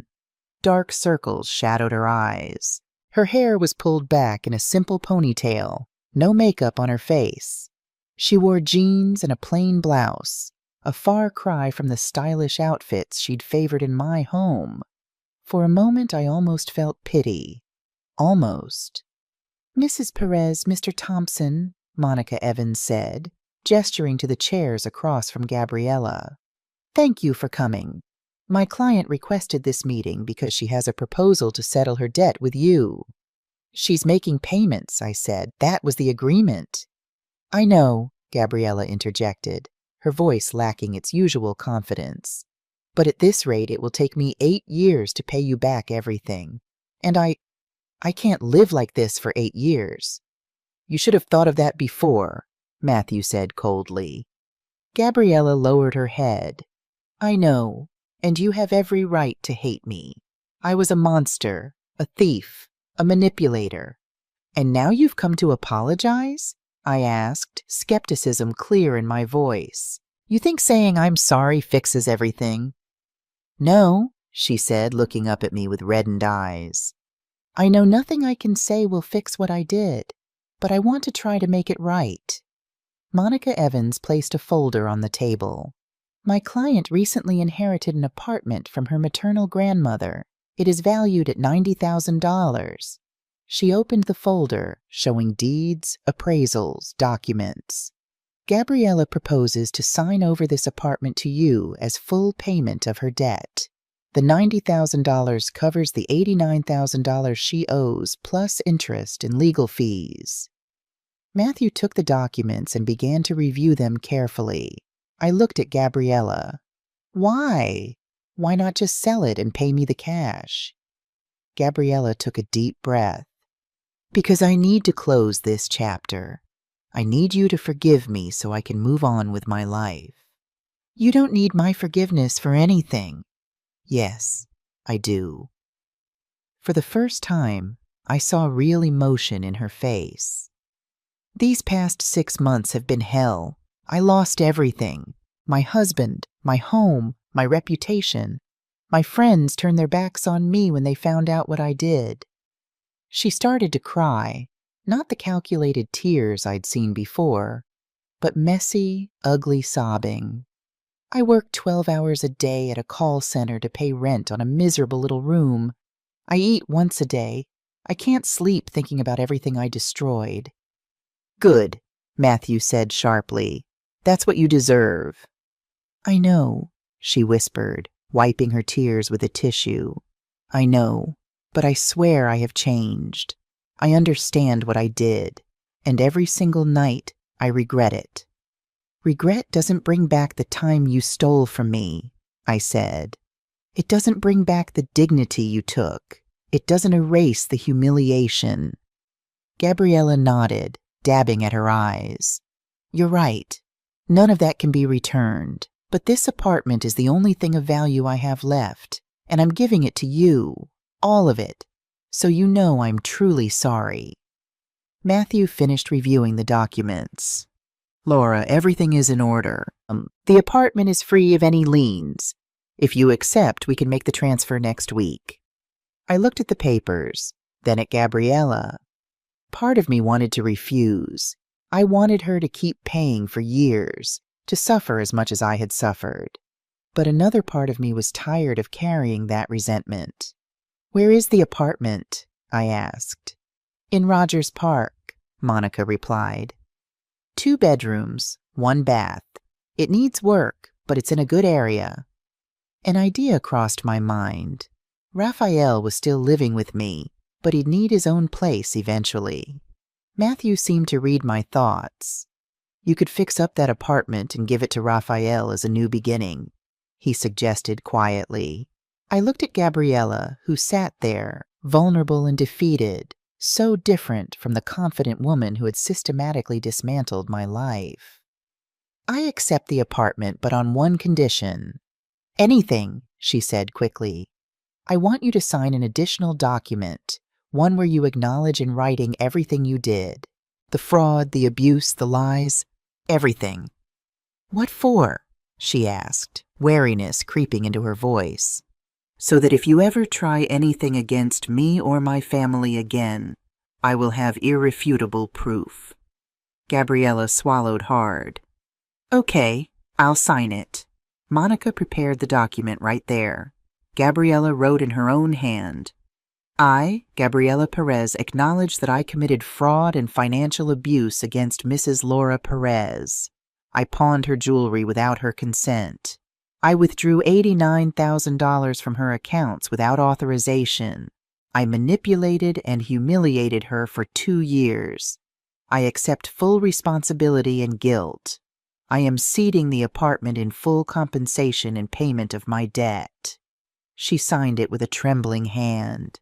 Then we all signed the transfer documents for the apartment. Everything was legalized in less than an hour. When we were done, Gabriella just sat there, looking at her hands. "Now what?" she asked softly. "Now you leave," I said. "And you never come near my family again. Ever!" "Do you forgive me?" I stopped at the door and looked at her one last time. "I don't know, Gabriella. Maybe someday, but not today." I walked out of that office with Matthew. In the elevator, he asked, "Are you okay?" "Yes," I said, and meant it. Because it's finally over. It's really over. A week later, the apartment was transferred into my name. Raphael and I went to see it. It was neglected, as Monica had said. The paint was peeling, the appliances outdated, the bathroom fixtures ancient. But it had good bones and large windows that let in plenty of light. "Mom, do you really want this to be mine?" Raphael asked as we walked through the empty rooms. "Yes, but on one condition." "What's that?" "You fix it up with your own 2 hands. You work to make it your home. I don't want it to be a handout. I want you to value it." Raphael nodded, tears in his eyes. "I will, Mom. I promise." And he did. For the next 3 months, Raphael worked every weekend on that apartment. He painted the walls, fixed the plumbing, installed new floors. I would help sometimes. Isabella came for a weekend to assist with the kitchen renovation. Marcus sent money for new appliances. Sophia mailed curtains she'd sewn herself. It became a family project, a healing process, a way to reclaim not just a physical space, but our relationships with each other. When it was finished, the apartment was beautiful, modest but cozy, clean and full of light. "It's perfect," Raphael said the day we put the last touches on it. A framed family photo on the wall, one that included James. "Are you going to move in now?" I asked, trying to keep my voice neutral. I would miss having him at home, but I knew he needed his independence. "Not yet," he said, surprising me. "If you don't mind, I'd like to stay with you a little longer. This place will be here when I'm ready, but right now, home is still with you." I hugged him, unable to speak for a moment. "I'd like that very much, son." One afternoon, a few weeks after the apartment was finished, Raphael came into the kitchen where I was preparing dinner. "Mom, something came for you." He handed me an envelope. The return address made my heart skip. Santa Fe, New Mexico. I didn't know anyone in Santa Fe. I opened it with curiosity. Inside was a handwritten letter. "Mrs. Perez, I don't expect you to read this letter. You'll probably tear it up as soon as you see my name, but I needed to write it. I've spent these past months in therapy, trying to understand why I did what I did, why I was so cruel to someone who only showed me kindness. My therapist says I was carrying a lot of resentment from my own childhood. My mother died when I was young, and my father remarried a woman who treated me like I was invisible. She would take my things, saying I didn't need them. She would talk about me to others as if I wasn't in the room. She would make decisions for me without asking. It's not an excuse. It's just an explanation. I was doing to you what was done to me, punishing you for things that had nothing to do with you. I want you to know that I live every day with the shame of what I did, and that if I could go back in time, I would do everything differently. Thank you for not putting me in jail. Thank you for giving me a chance to repay my debt. And most of all, thank you for teaching me the most important lesson of my life, that dignity cannot be bought, it cannot be sold, and it cannot be stolen. You never lost your dignity, Mrs. Perez. Not even when I tried to take it from you. I hope one day I can look in the mirror and feel a fraction of the pride you must feel. With respect and regret, Gabriella. I folded the letter slowly. Raphael was watching me expectantly. What does it say? That she learned her lesson. I tucked the letter into my pocket. And that's all I needed to know. I didn't tear it up. I put it in my drawer, because despite all the harm Gabriella had done, a part of me wanted to believe that people can change, that mistakes can teach us, that even the worst falls can lead to rising stronger. A few months later, I received a call from Monica Evans. "Mrs. Perez, I'm just calling to inform you that Gabriella has moved to Santa Fe. She got a job as an administrative assistant at an elementary school." "Why are you telling me this?" "Because she asked me to pass along a message. That she's rebuilding her life, that she's still in therapy, and that she thinks of you with gratitude. As strange as that sounds, gratitude. She says you taught her that actions have consequences, that you could have destroyed her legally, but you gave her a chance to redeem herself. And that saved her." I hung up the phone and sat quietly for a long moment. I didn't feel satisfaction or resentment, just acceptance. Gabriella had her path. I had mine. And that was okay. Today I woke up in my house, to the sound of birds singing in the garden. Sunlight streamed through my bedroom window, painting warm patterns on the floor. I got up and looked at James's photograph on my nightstand. "Good morning, my love," I whispered, touching the frame gently. "Today is a special day. Today I turned 69, but this birthday would be very different from the last one." I went downstairs to find the living room decorated with balloons and streamers. Raphael stood by the table with a homemade cake, candles already lit. "Happy birthday, Mom," he said, beaming. "The others will be here this afternoon." All my children came. Isabella flew in from Denver, Marcus from Nashville, Sophia drove up from Austin. They brought their families, my grandchildren swarming around me with handmade cards and sticky hugs. "We weren't going to miss your birthday, Mom," Isabella said, helping me arrange flowers in vases. "Never again." We spent the day like a real family. We cooked together, sharing recipes and stories. We looked through old photo albums, laughing at fashion choices from decades past.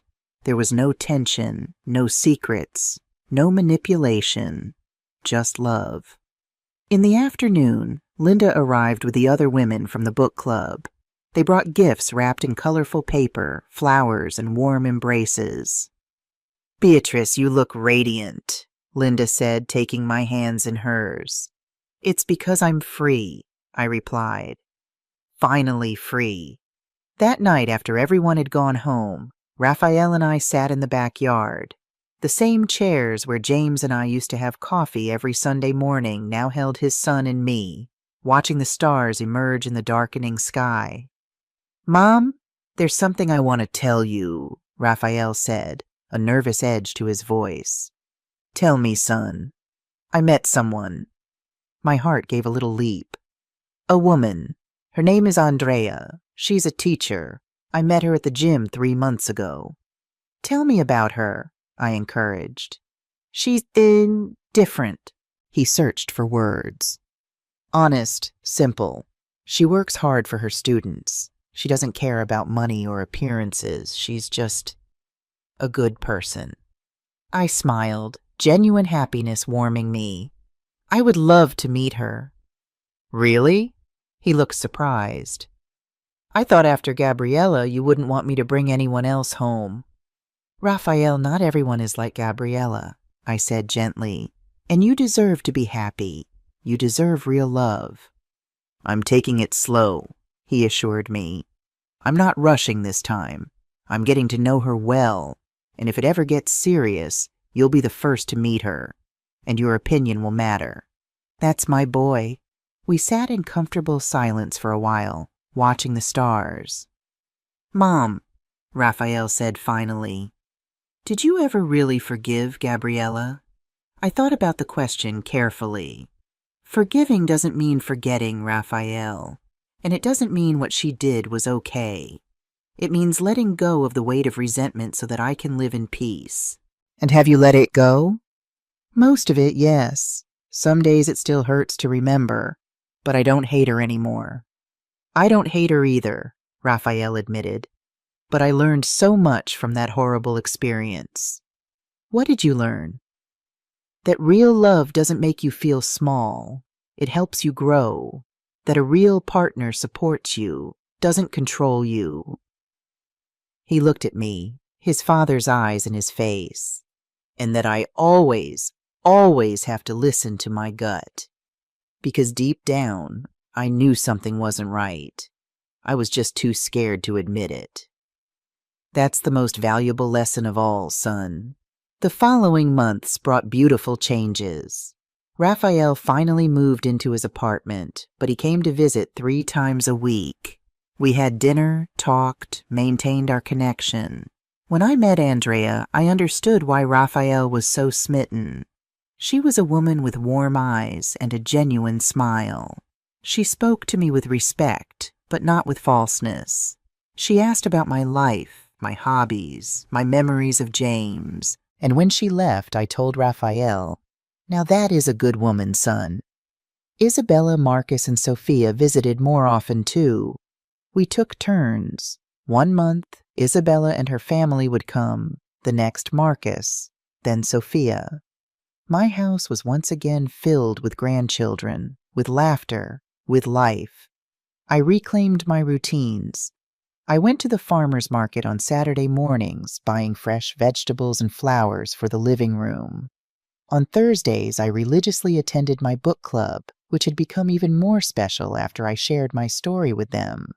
Several members confided similar experiences, and we formed a tighter bond of understanding and support.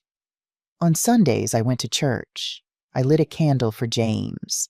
I talked to him in silence, telling him everything that had happened, feeling in some unexplainable way that he heard me, that he was proud. Today, as I water the plants in the garden, I stop in front of the rose bush James planted 30 years ago. It's in full bloom, red roses vibrant and full of life. I cut one and bring it inside, placing it in a vase in the living room. I think about the entire journey, about the woman I was, scared, alone, manipulated, and the woman I became, strong, independent, dignified. The jewelry is back in the safe, secure and protected. But I no longer need it to feel valuable, because I learned that my true worth isn't in objects. It's in my strength, in my ability to get back up after being knocked down, in my dignity, which no one will ever take from me again. Tonight, Raphael is bringing Andrea for dinner. Isabella called this morning to say she's planning a visit next month. Linda and I are organizing a workshop for seniors about financial security. Life goes on, richer and fuller than before. As I arrange the table for dinner, I pause by James's photograph on the sideboard. "We did it, my love," I whisper. "We came through the storm, and I'm still standing." And in that moment, I feel a sense of peace wash over me. The peace that comes from knowing who you are, what you're worth, and that no one can take that away from you. What would you do if you were in my place? Have you ever been through something similar? Comment below and let me know the city you're watching from. And if you enjoyed this story, check out 2 other channel favorites. My son's wife made me sleep in the garage, and they laughed when I left everything to my cat.